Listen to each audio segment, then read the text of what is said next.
7 tips to buy a profitable property. Hi, my name is Alan from Alan Way Property. Welcome back to my YouTube channel. In today's video, I'm going to share 7 tips to buy a profitable property. Why is a profitable property, you may want to ask? Well, it's a property that will potentially make a profit in the future. You wouldn't want to invest in a lemon and lose money in your property investment journey. Sit tight as we go over the 7 tips. As mentioned in my earlier video, the 10 most unprofitable condominiums and what we can learn from them. I mentioned how some buyers lose a ton of money by buying the wrong property. I assume most of them did not do their homework and jump straight into it blindly. It will be good to study the latest resale transactions, walk around the surrounding area, research the volume, and so on. I know it's not easy for the layman. It's like asking a novice stock investor to buy a good stock. Chances is they will usually lose money. The smarter investor will engage the help of a good fund manager to manage the money for them. This is the same for property. Engage a trusted professional to help you manage your assets. Build a relationship with such individual. As mentioned before, give them your business and they will help you to make money. I know most people would love to buy beautiful things. Beautiful houses, beautiful cars, and even date beautiful people and so on. This is life after all. But do you know, some of the best lobang are old and lousy properties that most wouldn't want to consider. These rundown properties are usually priced lower due to their condition. A lot of people have this misconception about high renovation costs. But do you know, if you know how to DIY and engage your own contractor or handyman to do simple renovation, this will save you a lot of money. I have personally seen how some of my investors turn a rundown house into a nicely renovated apartment and flip it for the tidy profit. A good example that I recently did was to engage a handyman and make over a 3-room HDB flat for less than $5,000. You can approach John Cole from Multi-Hub Handy Services if you have any minor repair works that need to be carried out. He also help to do up touch-up work to a property for tenancy handover or for sale. Let me share with you the first property that I sold in my career. This was way back in early 2010. This was after a lull period where the property market was picking itself up after a prolonged slowdown due to the US subprime crisis from 2008 to 2009.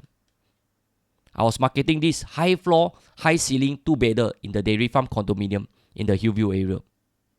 The asking price was slightly above the market valuation at $830 per square feet for an aging freehold condo. At the same time, I recall Lee Kai Sheng Cheong Kong Holding was selling the 99 years The Vision in West Coast at $1,000 per square feet. This set a record price in the West. The Vision was almost fully sold on a single weekend.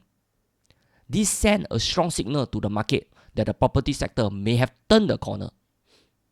This positive news led to an increase in the number of viewers. I remember I held an open house and more than a dozen buyers came on the weekend. The apartment was very original, but it offered one of the best unblocked views in Dairy Farm condominium. I can tell buyers can't even hide their excitement and are keen to make an offer. As expected, this apartment was sold on the same day.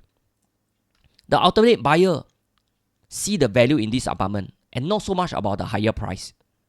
After I sold this apartment to him, he told me he must buy this unit as he observed that prices are trending upwards and buying a freehold condo like Dairy Farm wouldn't go wrong. He was right.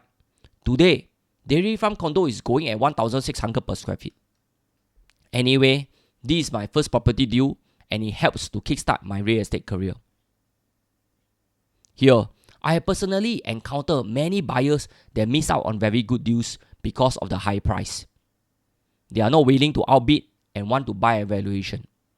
But sorry in a rising market, nobody will be selling you at valuation.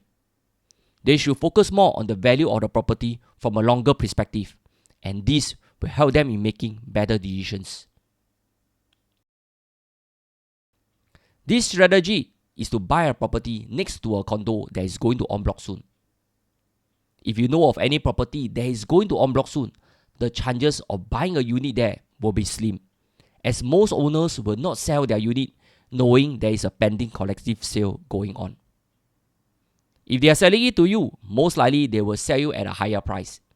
This is what I commonly call selling an en bloc premium.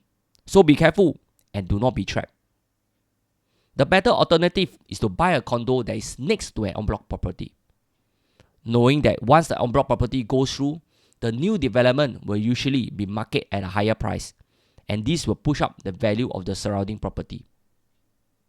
You can adopt this strategy to flip for a profit provided the en bloc go through. One such example includes Chuan Park in the Serangoon area. When Chuan Park was going through the en bloc process, some owners already pick up Trinton Park and the Scala and others. They may have plans to exit a few years later if Chuan Park goes through. If it doesn't, then this seller will have to continue to hold on to it. URA and HDB will announce future government land sale under the half-yearly review of state land for sale. You should seriously look at such a list. When the market is booming, this site usually sells for a higher price and helps to push up the value of surrounding development. A good example includes buyers that bought Jewel at Buangkok and the Quartz when they know there is a mixed development GLS site being put up for sale. The current site is currently known as Sengkang Grand Mall and Residence. The surrounding resale condo benefited from this spillover effect and prices have gone up indirectly too. A few GLS sites are coming up in the next few months. You may apply this strategy selectively. There are two entry timing to enter the market. When property prices start to pick up, this is usually at the beginning of a rising cycle. A good example is the Dairy Farm condo case study that I previously mentioned. It will be good to enter early, as the sayings go, early bird catch the worm. Another timing to enter the market is after a major correction, when prices begin to get stabilized. In such a situation, most buyers will be fearful to enter, as there is an outright fear in the market. When everyone say, "Siao ah, now you buy property, the market is very bad, be careful." Let me tell you this, just agree with them and go and pick up good distressed property at lowball prices. Yes, lowball is the right word to use. No hard feeling. This is just pure business. As mentioned in my earlier video on the 10 unprofitable condominiums, avoid lifestyle condominiums if you want to make a decent profit. What is a lifestyle condominium? Well, there are those condominiums that are selling at a premium price and are traditionally near Orchard Road, CBD, and the Sentosa vicinity. Having said that, there are still good bargains around in the resale market. You just need to take a look at it closely. As the sayings go, buy if the price is right. Do you know you can still make a decent profit if you can identify an undervalued property, stay in it for a few years for basically free, and sell it after the SSD period? Through my research, I have seen some homeowners make a fortune with this simple strategy. Buy low and sell high, even for lifestyle condominiums. In summary, you can try to apply some of the 7 strategies in your house hunting. I'm very sure they will benefit you in your investment journey, provided you go deeper into it. If you need assistance, you can always look for me to restructure your housing options. That is all. I hope you have enjoyed this video once again. Please like, share and subscribe if you have not done so. See you around soon.